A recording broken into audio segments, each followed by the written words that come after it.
जिस वक्त इमरान खान की हुकूमत ख़त्म हो रही थी एन उन्हीं लम्हात में कुछ बड़े डिसीजंस लिए जा रहे थे। इधर गवर्नर को फारिग कर दिया गया, उधर कौमी असम्बली तहलील हो रही थी, फिर वफाकी काबीना का इजलास बुलाया जा रहा है, कुछ चीज़ें डी क्लासीफाइड हो रही हैं। तो back to back Imran Khan और उनके लोग कुछ बड़े डिसीजंस ले रहे थे। लेकिन उन सारे डिसीजंस में एक डिसीजन ऐसा था जो अभी भी इमरान खान को सेव कर रहा है, एक डिसीजन जो कि शायद अब तक का सबसे बेहतरीन फैसला था।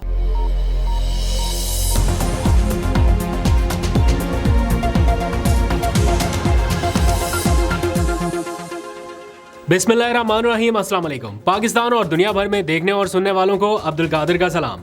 अब तकरीबन 24 घंटे से ज़ायद का वक्त गुजर चुका, स्टिल डोनाल्ड लू पाकिस्तान में टॉप ट्रेंड है। उनकी अमरीकी ऐवान नुमाइंदगान में कही जाने वाली बातों के ऊपर मर्जी का बयानिया, मर्जी के तबसरे इस वक्त जारी हैं। सारे टॉक शोज़ भी उसी की तरफ हैं, सारी खबरें भी उसी से लिंक कर रही हैं।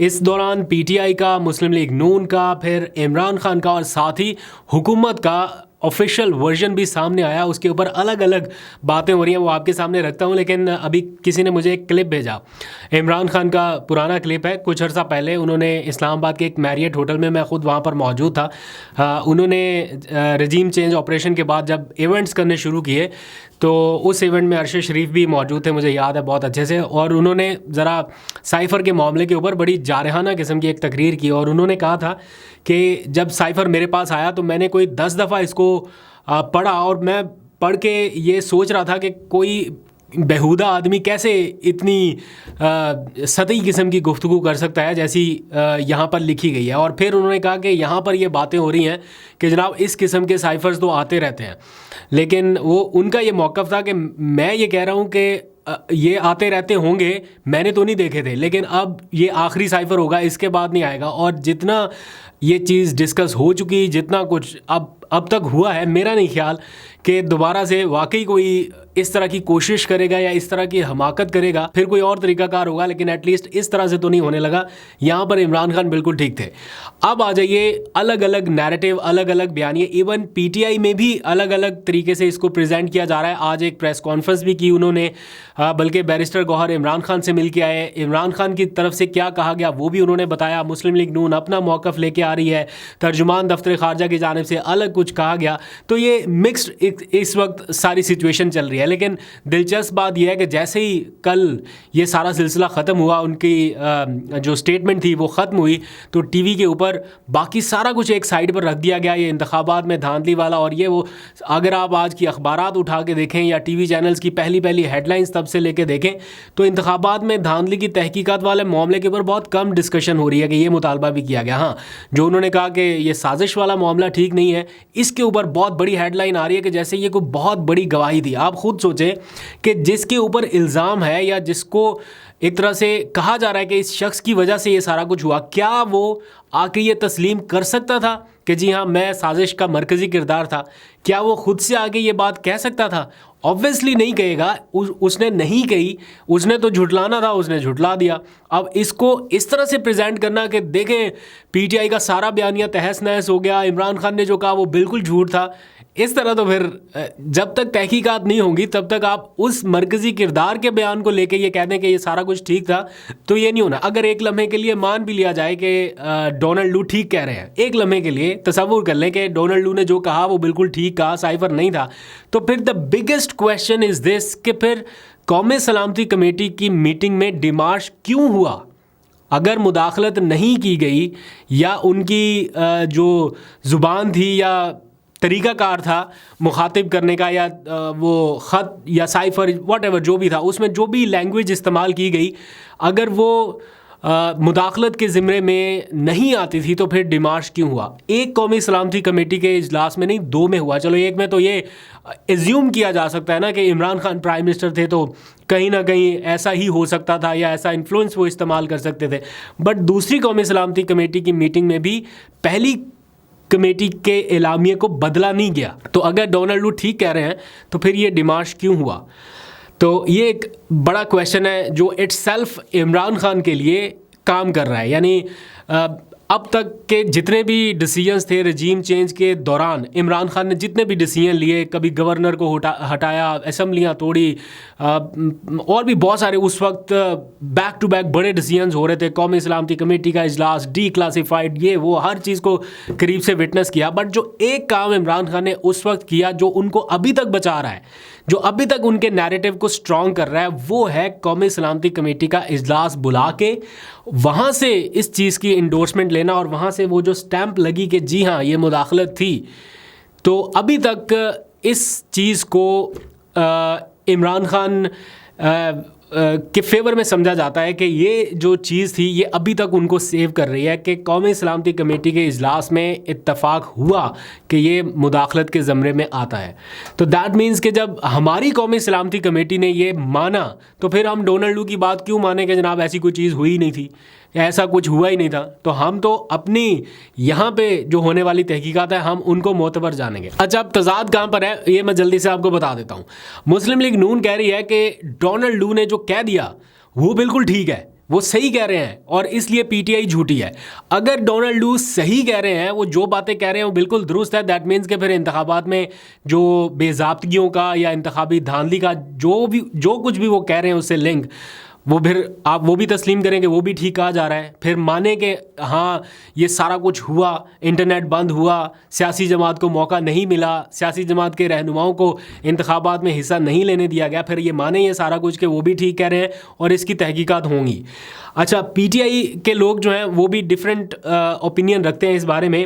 एक आके कह रहे हैं कि जनाब डोनाल्ड लू ने जो कहा वो बिल्कुल झूठ है, वो ऐसी कोई बात है ही नहीं। और साथ ही उसी के पैरेलल ये भी कहा जा रहा है कि डोनाल्ड लू ने जो कहा दैट मीन्स के फिर तो इमरान खान की रिहाई का सीन बनता है। मतलब जो उन्होंने कहा अगर उसका एंड रिजल्ट देखें तो दैट मीन्स के साइफर है ही नहीं, कुछ था ही नहीं, तो वो तो फिर इमरान खान की रिहाई बनती है क्योंकि साइफर का केस ही नहीं बनता। तो यहाँ पर भी थोड़ा डिफरेंट है, लेकिन हर कोई अपनी मर्जी से कर रहा है। दफ्तर खारजा का एक बयान आया, वो उन्होंने कहा कि ये जो भी हुआ अमेरिका में उनकी कमेटी में, ये उनका पर्सनल है, ये उनका अंदरूनी मामला है, हम उसमें नहीं आते। लेकिन कुछ पॉलिटिशियंस हैं, जैसे मैं रज़ा रबानी का स्टेटमेंट देख रहा था, वो ये कहते हैं कि वहाँ से बैठ के हमारे मामलात में या हमारे इंतखाबी अमल के ऊपर जो बातें की जा रही हैं, जिस तरह से तहकीकात का मुतालबा और बेज़ाब्तियों की निशानदही की जा रही है, ये मुदाखलत के ज़मरे में आती है। तो फ़ॉरेन ऑफिस कह रहा है ये उनका अंदरूनी मामला है, ये कह रहे हैं नहीं ये मुदाखलत हो रही है। तो अगर एक शख्स वहाँ से बैठ के आपको ये कह रहा है कि इंतखाबात की धांधलियों का या बेज़ाब्तियों के मामले की तहकीकात ना की गई तो असर पड़ सकता है ताल्लुकात पे, फिर पाक ईरान गैस पाइपलाइन के हवाले से जो उनका मौक़िफ़ उन्होंने इतना क्लियर जिस तरह से बताया, तो एक मुल्क के अंदरूनी मामलात में अभी भी स्टिल वो जिस तरह से स्टेटमेंट्स दे रहे हैं, तो आप सोचें कि जब हालात का किसी को पता ही नहीं था क्या हो रहा है, उस वक्त उन्होंने क्या नहीं कहा होगा। खैर, इसकी तो जब तक तहकीकात नहीं होंगी तब तक नहीं पता चल सकता। जो एक चीज़ सबसे पॉजिटिव रही, जिसको शायद बहुत ज़्यादा लोग इंडोर्स नहीं कर रहे या अंडरस्टैंड नहीं कर रहे, वो ये कि डोनाल्ड लू का उस अमरीकी ऐवान नुमाइंदगान तक आना या उसको वहाँ पे बुलाया जाना इस हेयरिंग के लिए या उनका स्टेटमेंट रिकॉर्ड होना, ये इट्सेल्फ पीटीआई की जो एक बैरून मुल्क कह सकते हैं, लॉबिंग कह सकते हैं, या उनकी कोशिशें थी या इस चीज़ को हाईलाइट करने के लिए जो एफ़र्ट्स थी वो बेसिकली काम आई। और इस सिलसिले में कांस्टेंट एफ़र्ट्स की जा रही थी कांग्रेसमैन के साथ राब्ते के लिए, और वहाँ के जो अमरीकी ऐवान नुमाइंदगान के लोग हैं या सेनेटर्स हैं उनके साथ जिस तरह से पीटीआई के लोग राब्ता कर रहे थे, ये कोई इस किस्म का राब्ता नहीं था कि कोई खुफिया राब्ते हो रहे हैं या उनको कहीं इस्तेमाल करना है। ऑब्वियसली वो इतने मासूम तो नहीं है कि कहीं पे इस्तेमाल हो जाए, बट कॉन्स्टेंटली उनको टैप किया जा रहा था कि ये हो रहा है, इसके ऊपर बात होनी चाहिए, इसके ऊपर डिबेट होनी चाहिए। तो वो जिस तरह से उन्होंने लॉबिंग की या जिस तरह से उन्होंने इन सेनेटर्स को या इन कानून साजों को इंगेज किया, वो ये शो करता है कि पीटीआई ने बाहर बहुत ज़बरदस्त काम किया। इसमें यकीनन जुल्फ़ी बुखारी ने बहुत सारे लोगों से पर्सनल राब्ते किए और उनके जो करीबी लोग हैं उन्होंने, पीटीआई के और बहुत सारे ओवरसीज़ चैप्टर में लोग हैं, तो उन्होंने यकीनन इस बारे में एफ़र्ट्स की थी, जिसके नतीजे में ये सारा कुछ होता नज़र आया। अच्छा, अब आ जाइए एक और अहम इशू है इमरान खान की तस्वीर दिखाने के मामले पर पंजाब के ऐवान से हुकूमती अरकान का वॉकआउट। ये भी आज हमने देखा। पहले तो ये सुनते हैं ना, अपोजिशन ने वॉकआउट कर दिया, आज हुकूमत ने वॉकआउट किया इमरान खान की तस्वीर दिखाने पर। रिपोर्टेडली मीडिया के ऊपर ऐसा रिपोर्ट हो रहा है। तो वो इमरान खान अक्सर कहा करते थे कि जब ये मेरा नाम सुनते हैं तो इनकी काम पे टांग जाती है। अभी नाम से बात आगे बढ़ के सिर्फ तस्वीर तक आ गई है, तो तस्वीर देखने से भी लोगों को प्रॉब्लम है। तो टीवी के ऊपर चलाना ना चलाना, नाम लेना, वो तो एक अलग चीज़ है ना। अब वहाँ पे भी ये सारा कुछ हो रहा है। वो मैंने देखा पिछले दिनों कुछ क्लिप्स के लोग तकरीर कर रहे हैं, तो जो बराह रास्त कवर करने वाले कैमरा मैन है उनको बड़ी मुश्किल पेश आ रही, क्योंकि दाएं बाएं हर तरफ इमरान खान की तस्वीर, तो वो बड़ा क्लोजअप जाते हैं कि बस शक्ल नज़र आए और खान की तस्वीर जितनी कट सके उतना ही बेहतर है। लोगों ने यहाँ पे भी तस्वीरें लगा दी, माइक के ऊपर भी लगा दी, आगे पीछे दाएं बाएं जिस एंगल से कैमरा मैन शूट करता है वहाँ पर इमरान खान की तस्वीर लगा देते हैं। तो ये इस तरह से अगर भागना है, तस्वीर से भी आपको प्रॉब्लम है, तो फिर ये तस्वीर शायद आपका बहुत पीछा करने वाली है। एनीवेज, इस सारे मामले में एक अच्छी पॉजिटिव डेवलपमेंट जो है वो आज देखने में आई इस तस्वीर की शक्ल में। इसके ऊपर बहुत सारे लोग डिफरेंट ओपिनियन रख सकते हैं। ये बहस हो सकती है कि मैंडेट था नहीं था, किसके पास है, कौन फॉर्म 47 वाला है, कौन फॉर्म 45 वाला है। इस सारी डिबेट से हट के मैं एक लम्हे के लिए जब मैं ये कहता हूँ कि पाकिस्तान को आगे बढ़ने के लिए थोड़ा सा पॉजिटिव होने की ज़रूरत है, एक एक स्टेप सबको आगे लेने की ज़रूरत है, तो ये तस्वीर जो है ये थोड़ी सी उम्मीद दिलाती है कि शायद कुछ मामला राइट डायरेक्शन में जाएं। तो आज प्लेटफॉर्म से ये सारे लोग इकट्ठे हुए, जो कि एक इनिशिएटिव है मिलिट्री लीडरशिप का कि मईशत के मामलात को आगे बढ़ाने के लिए जिस तरह से बैक टू बैक हमने मीटिंग्स होते देखी हैं, तो उसमें सियासी क़यादत को, चारों सूबों के वज़ीर आला को, वज़ीर आज़म को एक साथ बिठा देना, एक साथ मीटिंग कर लेना, ये एक काइंड ऑफ राइट डायरेक्शन लग रही है। अगर ना होती तो शायद अली अमीन गंडापुर ना जाते, या उनको इमरान खान की बैकिंग ना होती तो वो शायद बाइकआउट करते। लेकिन अभी इन हालात में ये स्टेप जो है मुझे राइट डायरेक्शन में लग रहा है। आप लोग अपनी राय ज़रूर दीजिएगा, इख्तलाफ भी करना चाहें तो कर सकते हैं, लेकिन राय का इजहार ज़रूर कीजिएगा। इस तरह के कुछ और पॉजिटिव स्टेप्स अगर हो गए 3-4 बैक टू बैक, तो बहुत सारे मामला सुधर सकते हैं। और इनमें से जो सबसे बड़ा और सबसे क्रूशल स्टेप है वो इमरान खान की रिहाई के हवाले से है।